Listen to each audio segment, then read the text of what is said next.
So I did some research on that. Where is the word God coming from? What is this thing they call God? So I looked it up. And I looked everywhere and I couldn't find it. And finally, I found it in the preface of my Bible. Look in the preface of your Bible and it will say where the word God was translated from. The word God was translated from the word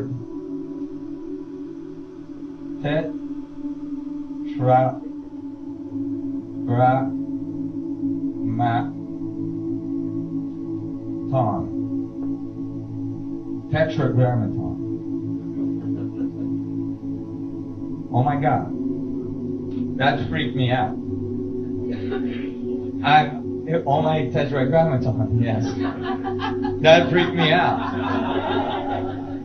Every time you read the word God in the Bible, you can translate it to Tetragrammaton. And so I was looking at the root etymology of the word Tetragrammaton. It's like, oh my God, how can I find a word so close to tetrahedron in the Bible?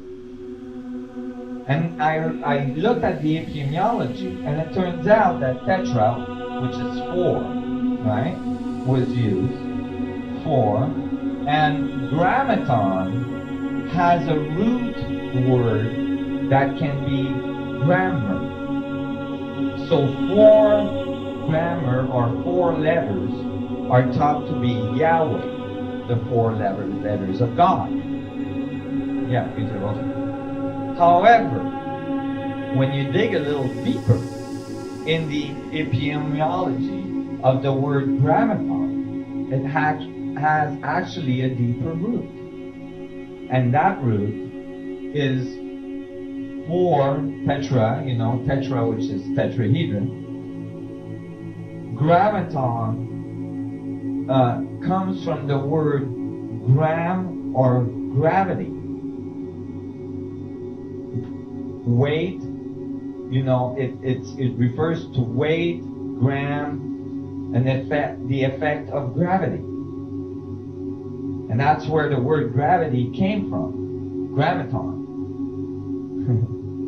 So now you have a word for God, okay, that has the structure of a tetrahedron generating a gravitational effect. And I thought, well, that I'm pushing it, right?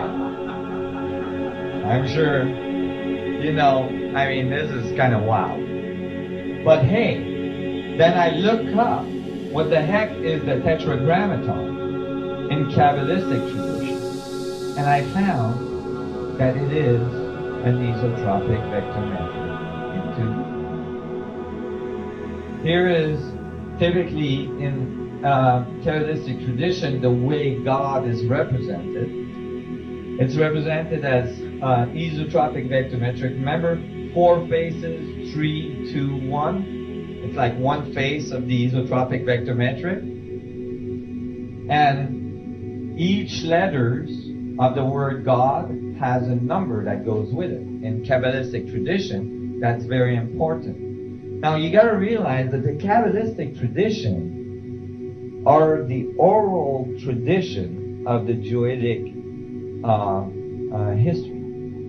These traditions were not to be written. They were not even supposed to be talked about. Only initiates could learn about these knowledge. It was thought to be the nature of God that was revealed. And if you understood it, you could understand God. So I was puzzled with this. I found that the tetragrammaton, right, was actually generating the numbers. So each letter in the isotropic vector matrix is a number. And the Kabbalistic tradition tells you that the numbers are just as important as the letters. And so when you calculate the numbers, you get 72, which is the 72 names of God that's found in the Bible, and the 72 faces of God, right? So that all match. But this is a male God. We're missing half the equation again. Why is it that in many of these ancient civilizations, some of them we didn't have time to see today, we only have half of the code? Well, that would be because if you were an advanced civilization trying to put a code, embed a code in a not so advanced planetary system, you wouldn't want these people to be able to uncode or decode that code prior to being ready for that type of power. So you could code the code, or you could make the code only one polarity of it, like the male polarity of the code. And it wouldn't be until that civilization understood the balance between the male and female, understood the equality between the male and female, that they would be able to decode the code. And then that would mean that they were ready to do it. You guys follow what I just said? So basically, here you have to add the female god or goddess to the tetrahedron or to the isotropic vector metric. And if you did, you have the double of these numbers.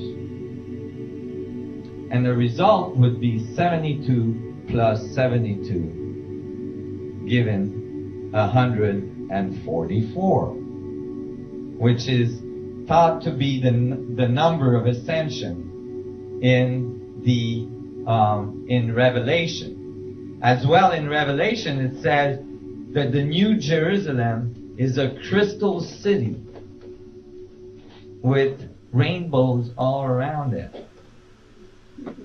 and that crystal city has faces of 144. There is exactly 144 faces on the outside of a 64 tetrahedron metric.